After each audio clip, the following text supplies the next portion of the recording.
আলহামদুলিল্লাহ,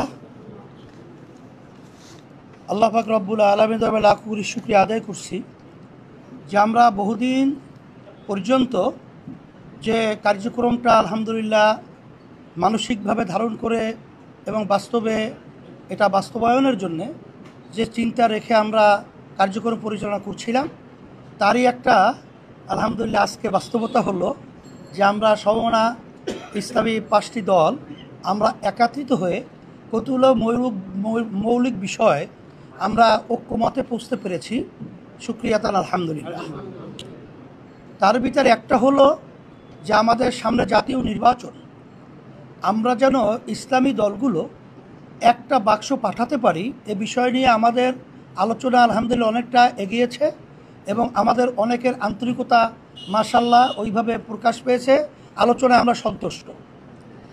আর দ্বিতীয় হলো যে আমাদের জাতীয় যে নির্বাচন কবে নাগাদ হবে এটার ব্যাপারে আমরা একমত বা ঐক্যে পৌঁছতে পেরেছি যে আমরা প্রয়োজনীয় গুরুত্বপূর্ণ যে সংস্কারগুলো রয়েছে সেই সংস্কারগুলো শেষ হওয়ার পরেই যৌক্তিক সময়ের মধ্যে জাতীয় নির্বাচন আমাদের সবাই ঐক্যমতে এরা আমরা একমত হয়েছি।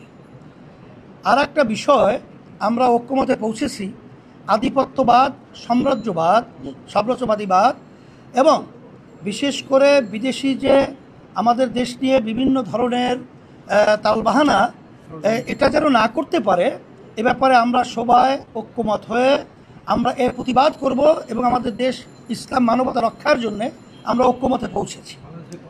আর একটা বাংলাদেশ কল্যাণ রাষ্ট্র প্রতিষ্ঠার ব্যাপারে এখানে ইসলাম এটাই তো কল্যাণ, ইসলামী নীতি আদর্শের মাধ্যমে যে কল্যাণ বয়ে আসছে দুনিয়াতেও আখেরাতেও, সেই হিসেবে আমরা ইসলামী কল্যাণ রাষ্ট্র প্রতিষ্ঠার জন্যে আমরা সবাই ঐক্যমতে পৌঁছতে পেরেছি আলহামদুলিল্লাহ।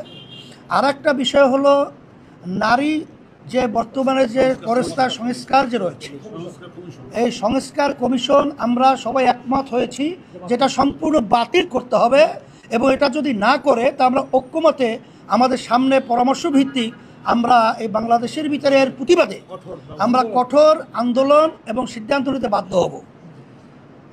আর বিশেষ করে ফ্যাসিস্টদের খুনিজে এবং দেশ থেকে যারা টাকা পাচার করেছে এদের বিচার এবং টাকা ফেরত নিয়ে আসার ব্যাপারে আমরা আলহামদুলিল্লাহ ঐক্যে পৌঁছতে পেরেছি যে ত্বরিত এই খুনি এবং যারা নাকি জালেম এবং যারা নাকি টাকা পাচারকারী রয়েছে তাদের বিচার, এই বাংলা হত্যাকারী এক কথাই তারা যে এই বিচার যেন বাংলাদেশের ভিতরে ত্বরান্বিত এবং খুব ত্বরিত এটা বাস্তবায়ন হয় এ ব্যাপারে আমরা ঐক্যমতে পৌঁছতে পেরেছি।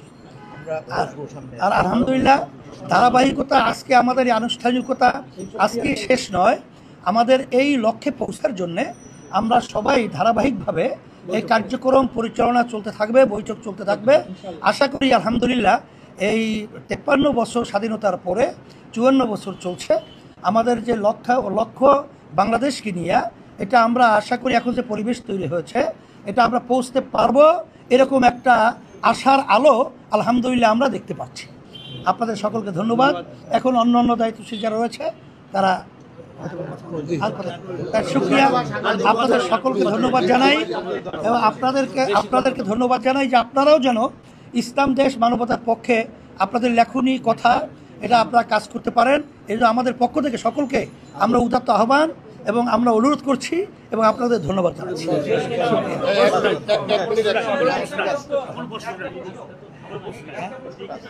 আমার নাম শিহাবুল, আমি কালেরকণ্ঠ থেকে এসেছি। আপনারা কতগুলো দল নিয়ে ভোট করেছেন এক, এবং দ্বিতীয়ত আপনি বলেছেন যে যৌক্তিক সময় সংস্কারের পরে নির্বাচন, যৌক্তিক সময়টা আপনাদের কাছে কতদিনের? এটা সংস্কারের ব্যাপারটা তো এখন নির্ধারিত আসলে সময় বলা যায় না, তবে এটা আমরা সময়ের ব্যবধানে সংস্কার যেহেতু দ্রুত শব্দটা আমরা ব্যবহার করেছি, যৌক্তিক সময় ব্যবহার করেছি, কালক্ষেপণ না করে এটা আমরা বর্তমান আন্তর্বর্তীকালীন সরকারকে এটা আমরা বারবার অনুরোধ করেছি এবং এখনও পরিষ্কার বলছি যে এখানে কিন্তু যৌক্তিক সময়ের মধ্যে প্রয়োজনীয় সংস্কার শেষেই জাতীয় নির্বাচন পরিবেশ তৈরি করা, সেটা খুব বেশি না হওয়া। সংস্কারের মৌলিক বিষয় শেষ করে মানে আমাদের মধ্যে হৃদ্যতাপূর্ণ পরিবেশে বৈঠক হয়েছে, এই বৈঠক অব্যাহত থাকবে। আমরা এক বৈঠকে তো সব শেষ করতে পারবো না, পর্যায়ক্রমে আমরা বৈঠক করবো ইনশাআল্লাহ। আমরা ফেসিবাদী দল হিসাবে আওয়ামী লীগের বিচার নিশ্চিত করতে হবে, এটা আমাদের বৈঠকের অন্যতম একটা বিষয় ছিল। এগুলো আমরা আপনাদের দৃষ্টি আকর্ষণ করছি। হ্যাঁ, আমাদের আরো অনেক রাজনৈতিক দলের সাথে আলোচনা চলছে, ধারাবাহিকভাবে বৈঠক হবে ইনশাআল্লাহ। শুকরিয়া, ধন্যবাদ সকলকে।